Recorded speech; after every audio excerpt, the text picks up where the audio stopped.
தேவனை சார்ந்திருத்தல். காலையும் சரி மாலையும் சரி, அவனுடைய எதிர்கால தேவைகள் சரி, எல்லா விஷயத்திற்கும் அவர் யாரை சார்ந்திருக்க வேண்டும்? தேவனை சார்ந்திருக்கணும். எப்ப எல்லாரையும் விட்டு ஒதுங்கி நீங்க வர ஆரம்பிக்கிறீங்களோ அதனுடைய அடிப்படை தத்துவம் என்ன, அடிப்படை சத்தியம் என்ன அப்படின்னா, இவர்கள் எல்லாரையும் இதுவரைக்கும் நான் ஏதோ ஒரு உறவின் மூலமாக சார்ந்திருந்தேன்.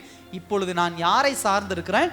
என் இயேசுங்கிற ஒரு உறவின் மூலமாக அவரை மாத்திரம் தான் நான் என்ன பண்றேன்? தகப்பன்கிற ஒரு உறவு, தாய்ங்கிற ஒரு உறவு, மனைவிங்கிற ஒரு உறவு, கணவன்கிற ஒரு உறவு, பிள்ளைகள் அப்படிங்கிற ஒரு உறவு, சொந்தக்காரர்கள் அப்படிங்கிற ஒரு உறவு, நண்பர்கள்ங்கிற ஒரு உறவு, இப்படிப்பட்ட உறவுகளை எல்லாம் நான் சார்ந்திருந்தேன்.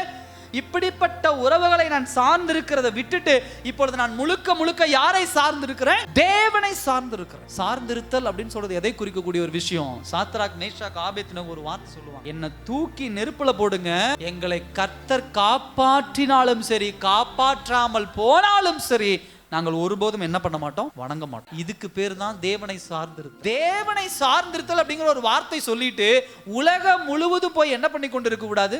ஹெல்ப் கேட்டுட்டு உதவி கேட்டு நாடி கொண்டு இருக்க கூடாது. சார்ந்து இருக்கிறீங்கன்னா சார்ந்துருங்க. காக்கா வர வரைக்கும் காத்துருங்க. காக்காவுக்கு டைமிங் தெரியுமா? கர்த்தர் அது கட்டளையிட்டாரு, அதுக்குண்டான ஒரு பலன் இருக்கு. அந்த பலனோட அதை டிராவல் பண்ணி வந்து உங்களுக்கு சப்போர்ட் அது பண்ணணும். அப்படி சப்போர்ட் பண்றோம் அப்படின்னு சொன்னா, நீங்கள் தேவனை சார்ந்திருத்தல் அப்படின்னு சொன்னா தேவனிடத்துல காத்திருக்கணும். கொஞ்சம் பசிக்கு இல்லதான் சரி, கொஞ்ச நேரம் அவதிப்பட்டு தான் ஆகணும், கொஞ்ச நேரம் கஷ்டப்பட்டு தான் ஆகணும், வேதனைப்பட்டு தான் ஆகணும். காக்கா வந்துச்சு, காக்கா வந்துச்சு, காக்காவினால் போஷித்தார், காக்காவினால் போஷித்தார், காக்காவினால் போஷித்தார். காத்திருக்கணும், சார்ந்திருக்கணும்.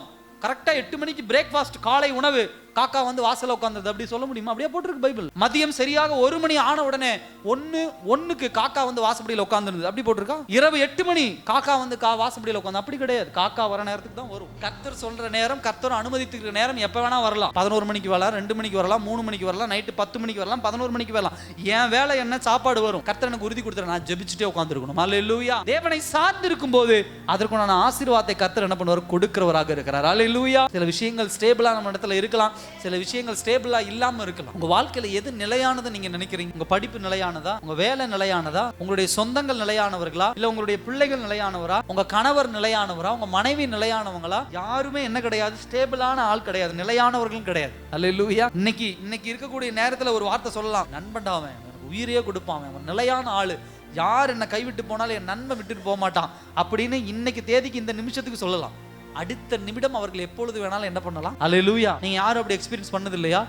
சொந்தங்கள் அப்படி நீங்க கடந்து வந்தது இல்லையா? ஆனா இன்னும் ஏன் போய் ஏமாந்துட்டு இருக்கீங்க? அவங்களோட சண்டை போடுங்க, அவங்களோட எதிர்த்து நில்லுங்க, அப்படிலாம் நான் சொல்லவே இல்லை. அவங்களோட பேசுங்க, பழகுங்க. ஆனா கர்த்தர் உங்களுக்கென்று வைத்திருக்கிற எல்லையை ஒருபோதும் என்ன பண்ணாதீர்கள்? மீறக்கூடாது.